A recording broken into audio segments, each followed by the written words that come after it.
Salut à toi et bienvenue dans cette vidéo, j'espère que tu vas bien, que tu as la forme. On se retrouve aujourd'hui pour parler du deuxième outil dans la boîte des 12 outils pour devenir libre financièrement. Ce deuxième outil, il est juste là, derrière moi.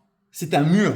Il s'agit de l'investissement immobilier locatif. Pourquoi l'investissement immobilier locatif ? Parce que c'est un outil qui est absolument incroyable. C'est le seul outil où on va te prêter autant d'argent, c'est-à-dire des centaines de milliers d'euros, pour que tu puisses investir dans quelque chose qui te rapporte de l'argent à toi perso. Donc on te prête 100, 200 000 euros pour que toi tu gagnes de l'argent. Et avec cet argent, la majorité des cas, tu vas rembourser le crédit. Alors il y a plusieurs façons de faire pour faire de l'immobilier locatif. Il y a de l'immobilier locatif classique, c'est-à-dire du nu. Il y a du meublé. Il y a de la colocation, il y a du logement Airbnb, bref, il y a pas mal de choses que tu peux faire.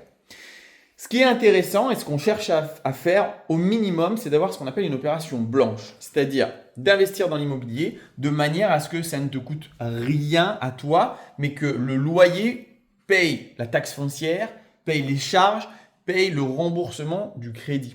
Ce qui fait qu'à la fin de l'année, en fait, tu n'as rien gagné sur le papier. Enfin, plutôt, tu n'as rien gagné dans ta poche, mais tu as gagné au niveau du remboursement de capital. Ce qu'on appelle une opération blanche, c'est vraiment le minimum du minimum requis. Ça ne change pas ta vie, mais ça changera ta vie le jour où tu revends l'appartement. Que ça soit dans 5 ans ou dans 15 ou 20 ans, peu importe, le jour où tu revends, là, tu vas récupérer ton capital. Et il faut bien dire que quand tu revends et que tu as remboursé 50 ou 100 000 euros à travers un ou plusieurs appartements, quand tu te retrouves avec 100 000 euros sur le compte, là, ouais, c'est game changer à fond. Donc ça, c'est le deuxième outil. Il est très connu et pourtant, il ne faut pas passer à côté. Il faut vraiment le faire. Tu as besoin d'avoir un CDI, ça va vraiment être le prérequis indispensable. Mais ce n'est pas grave, il y a plein de boîtes toutes pourraves qui embauchent avec un CDI. Parce qu'il y a tellement personne qui veut ce job qu'il te donne direct un CDI. Je sais pas, tu vas, alors je sais pas si c'est le cas, mais par exemple McDo, tu vas à, oh j'ai failli tomber. Tu vas à McDo, il te file un CDI, ok, tu bosses 3 mois, 4 mois, ou dans un magasin tout pourri, peu importe, on s'en fiche. Le jour où tu as ton crédit et que tu as tes clés, tu démissionnes. C'est vraiment ça l'idée qu'il faut se faire. C'est un CDI de 3 mois en gros, si tu veux. Donc ça, c'est vraiment le prérequis. Il faut un peu d'apport. Il faut un petit peu d'apport, mais ça se trouve toujours. Si c'est 5, 10 000 euros, ça se trouve toujours.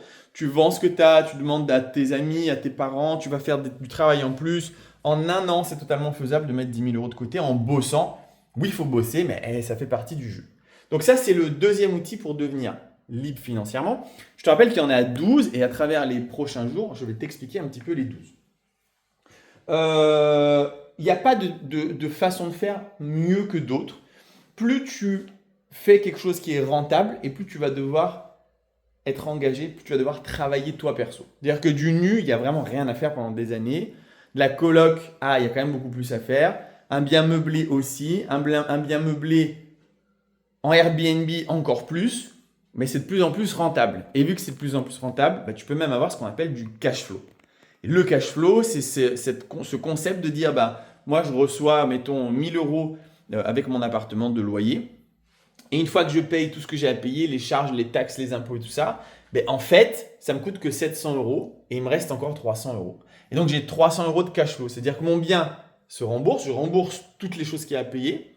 Et en plus de ça, je gagne de l'argent tout de suite et pas dans 15-20 ans quand j'aurai remboursé le bien.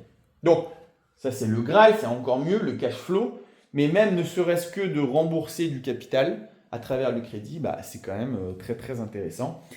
Et c'est pour ça que l'investissement immobilier locatif, ça fait vraiment partie des 12 outils puisque c'est peut-être la façon la plus passive pour gagner beaucoup d'argent.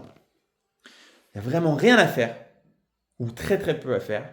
Une fois que tu as ton appart et que ça tourne, tous les mois ça tourne, tu gagnes de l'argent. Alors oui, il y a des risques, comme absolument tous les outils d'ailleurs.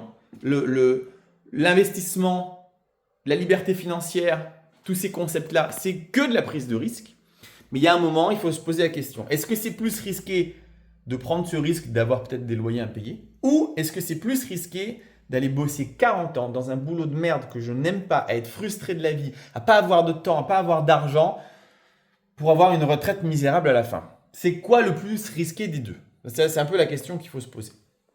Bon, voilà. Vidéo rapide, simple, investissement immobilier, Tout le monde en entend parler, mais ça n'empêche qu'il faut le faire. Je pense qu'absolument toute personne qui veut atteindre la liberté financière doit avoir, on va parler des 12 outils en globalité, mais il doit avoir au minimum, il doit avoir cet outil de liberté financière qu'est l'investissement locatif. Au moins un bien, c'est vraiment le minimum du minimum. Dis-moi ce que tu en penses dans les commentaires. Les prochains jours, on va voir encore 10 autres outils, puisque pour le moment, on a vu la fabrication des vannes et on a vu l'immobilier locatif. Il y a encore 10 autres sujets à voir, mais encore une fois, dis-toi que l'investissement immobilier locatif, tu dois le faire. C'est genre, les autres investissements, j'ai envie de te dire, pas forcément, les autres outils, pas forcément. L'immobilier locatif, tu dois. Au moins un. Voilà, on se retrouve demain pour la suite des 12 outils.